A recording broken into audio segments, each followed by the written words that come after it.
Nous sommes face à un drame et un bilan humain dramatique. On dénombre 40 personnes décédées. Ces chiffres sont bouleversants.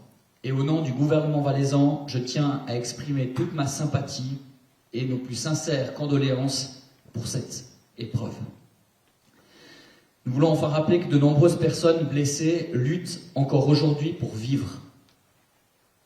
De très nombreuses personnes prises en charge ont leur pronostic vital qui est engagé. S'agissant tout d'abord des personnes blessées au nombre de 119, sur la base des éléments dont nous disposons actuellement, 113 ont pu être formellement et définitivement identifiés. Pour 6 autres, les démarches d'identification formelle et définitive sont toujours en cours. Parmi les blessés formellement identifiés, 71 sont de nationalité suisse. Nous dénombrons également 14 ressortissants français, 11 italiens, 4 serbes, 1 bosniaque, un belge, un luxembourgeois, un polonais et un portugais. Nous déplorons à ce stade 40 victimes. Leur identification formelle se poursuit sans relâche, c'est notre priorité, identifier au plus vite ces personnes décédées. Nous disposons des moyens nécessaires pour cela. Nous pouvons compter sur le soutien de nombreux spécialistes provenant de plusieurs polices cantonales de Suisse, que je remercie. Tout laisse à penser que le feu est parti des bougies incandescentes ou des feux de Bengale qui ont été mises sur les bouteilles de champagne et le tout a été approché de trop près du plafond. De là, il s'est produit un embrasement rapide, très rapide et général. Pour arriver à ces premiers résultats,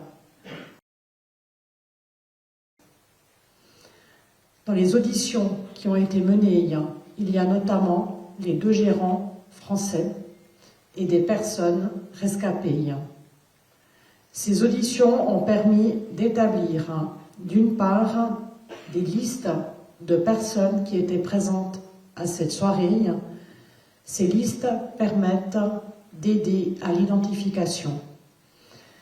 Ces auditions ont également permis d'expliquer la configuration intérieure des lieux, les travaux réalisés et la capacité d'accueil.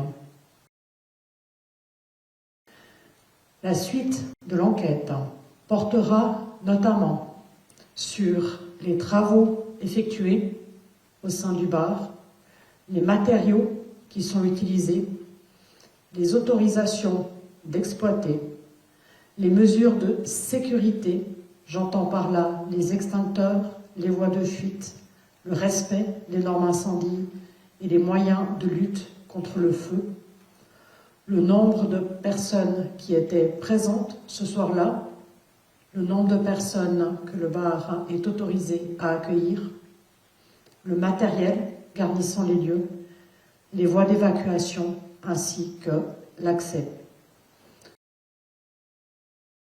Il y aura une possibilité ou non d'examiner s'il y a une responsabilité pénale qui implique des personnes. Si tel est effectivement le cas et que ces personnes sont encore en vie, l'instruction sera ouverte contre elles pour incendie par négligence, homicide par négligence et lésions corporelles par négligence.